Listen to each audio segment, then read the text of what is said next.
బనకచర్లపై ప్రతిపక్షాలు బాధ్యతారాహిత్యంగా మాట్లాడుతున్నాయని మంత్రి ఉత్తమ్ కుమార్ రెడ్డి అన్నారు. బనకచర్లపై తమ ప్రయత్నం ఫలించిందన్న ఉత్తమ్ తమ వాదనను కేంద్రం ఏకీభవించిందన్నారు. బనకచర్ల లింక్ ప్రాజెక్టు ప్రతిపాదనను కేంద్రం వెనక్కి పంపిందని చెప్పారు.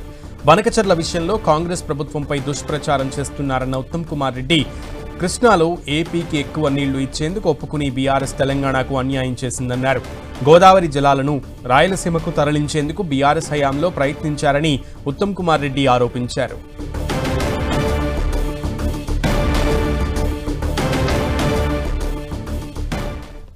బనకచర్ల క్రాస్ రెగ్యులేటర్ ఇది నంద్యాల డిస్టిక్ లో ఉంది. ఈ బనకచర్ల క్రాస్ రెగ్యులేటర్కు తరలించడం జరుగుతుంది.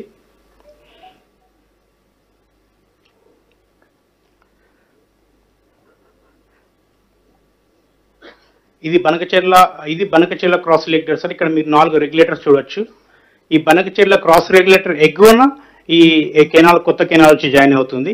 ఇది బనకచర్ల క్రాస్ రెగ్యులేటర్. ఇక్కడ కొంచెం మీకు బనకచర్ల క్రాస్ రెగ్యులేటర్ చెప్తాను. ఈ Banakacherla cross regulator Srisailam right main canal కు కనెక్టివిటీ ఉందన్నమాట. ఈ రైట్ కెనాల్ ఎట్లా అంటే మనకు Srisailam reservoir right side bank, ఈ రైట్ సైడ్ బ్యాంక్ నుంచి అప్రోచ్ కెనాల్ ద్వారా పోతిరెడ్డిపాడు హెడ్ రెగ్యులేటర్ అనమాట. ఇది పోతిరెడ్డిపాడు హెడ్ రెగ్యులేటర్. ఇది పోతిరెడ్డిపాడు కొత్త రెగ్యులేటరు విత్ 10 వెంట్స్. ఇది పోతిరెడ్డిపాడు పాత రెగ్యులేటరు. ఈ పోతిరెడ్డిపాడు దిగువన కెనాల్ అంతా కూడా ఎస్ఆర్ఎంసీ అంటారు, శ్రీశైలం రైట్ మెయిన్ కెనాల్. ఇక్కడ నుండి బనకచెర్ల వరకు ఇది 16.34 కిలోమీటర్స్. ఇది ఒరిజినల్గా చెన్నై వాటర్ సప్లై అగ్రిమెంట్ ప్రకారంగా ఇది 1500 క్యూసెక్స్ కట్టాలి. బట్ అప్పుడే దీన్ని 11,000 క్యూసెక్స్ కట్టారు ఆన్లైన్ ఛానల్గా.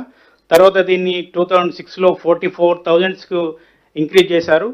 మళ్ళీ ఇప్పుడు జియో 203లో భాగంగా దీన్ని 8 టీఎంసీ పర్ డే అంటే దాదాపు 92,000 క్యూసెక్లు తరలించడానికి లైనింగ్ కూడా చేస్తున్నారు దీంట్లో. సో ఇప్పుడు బనకచెర్ల క్రాస్ రెగ్యులేటర్ గురించి చూద్దాం సార్. ఈ బనకచెర్ల క్రాస్ రెగ్యులేటర్ పైన మీకు ఇప్పుడు ఇక్కడ ఎంటీ అవుతుందని చెప్పాను, పోలవరం నుంచి వచ్చే కెనాలు రెడ్ కలర్లో. ఈ బనకచెర్ల క్రాస్ రెగ్యులేటర్లో మనకి ముఖ్యంగా 4 తూములు స్లూయిసెస్ ఉన్నాయి.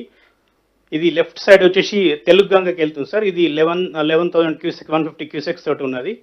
తర్వాత సెకండ్ వచ్చేసి మీకు ఇది కుందూరు ఎస్కేప్ రెగ్యులేటర్ అంటారు. ఇది ఎస్కేప్ ఛానల్ ద్వారా నిప్పులవాగులో కలిసి తద్వారా కుందూరు రివరు తర్వాత పెన్నా రివర్కి వెళ్తుంది.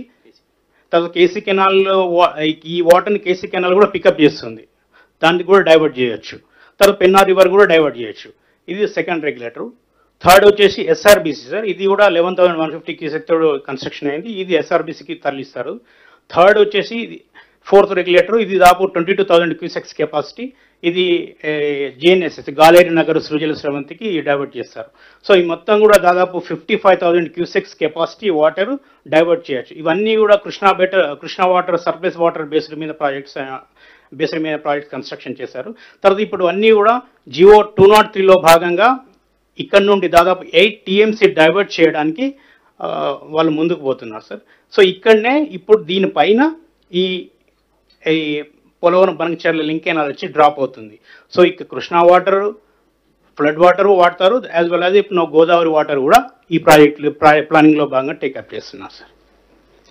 సో ఈ ప్రాజెక్ట్ స్కోప్ కనుక చూసుకున్నట్టయితే పర్ యానం 200 టీఎంసీ డైవర్ట్ చేయాలని ప్లాన్ చేశారు. దాంట్లో 2 టీఎంసీ పర్ డే ఇప్పుడు ఇనీషియల్గా టేకప్ చేస్తున్నారు. బట్ టోటల్ ఇన్ఫ్రాస్ట్రక్చర్ ఇదే కెనాల్స్, లిఫ్ట్స్, టన్నల్స్ కూడా 3 టీఎంసీలకి టేకప్ చేస్తున్నారు.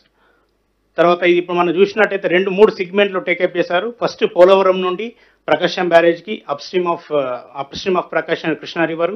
సెగ్మెంట్ 3 కృష్ణా రివర్ నుండి బొల్లేపల్లికి.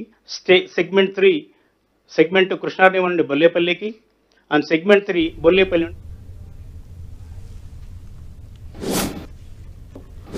పోలవరం బనకచెర్ల లింక్ ప్రాజెక్టు ఆవిర్భావం 2019లో అంటే టిఆర్ఎస్ గవర్నమెంట్ లో గోదావరి జలాలని కృష్ణా పెన్నా నదులకు మళ్లింపుపై ఆనాడు కేసీఆర్ ముఖ్యమంత్రిగా, జగన్మోహన్ రెడ్డి గారు అటు ముఖ్యమంత్రిగా జరిగిన చర్చల విషయాలు, అదేవిధంగా పోలవరం బనకచెర్ల లింక్ ప్రాజెక్ట్ ప్రతిపాదన పరిధి ఆ ముఖ్య అంశాలు, మరి ప్రాథమిక నిర్వహణ నివేదిక, అదేవిధంగా ఏ విధంగా ఈ ప్రాజెక్టు చాలా చట్టాలని ఉల్లంఘిస్తూ ప్రతిపాదించబడ్డ విషయం కూడా మీకు మనవి చేస్తున్నది కేంద్ర ప్రభుత్వం కూడా చెప్పడం జరిగింది. ఇది ఏపీ రీఆర్గనైజేషన్ యాక్ట్ 2014కి వ్యతిరేకం, పోలవరం ప్రాజెక్ట్ అథారిటీకి వ్యతిరేకం, గోదావరి జల వివాదాల ట్రిబ్యునల్ అవార్డుకు వ్యతిరేకం, అదేవిధంగా పర్యావరణ అనుమతి కూడా ఇది వ్యతిరేకం. దీనికి నిన్న మా రిప్రజెంటేషన్ మీదనే ఎన్వైరన్మెంట్ మినిస్ట్రీ ఆంధ్ర ప్రాజెక్ట్ ని, ఆంధ్రప్రదేశ్ ప్రపోజల్ ని రిజెక్ట్ చేయడం జరిగింది. అదేవిధంగా ఈ పథకం వల్ల తెలంగాణలో ఏమి మన కన్సర్న్స్ ఏంటిది, మన ఆందోళన ఏంటిది?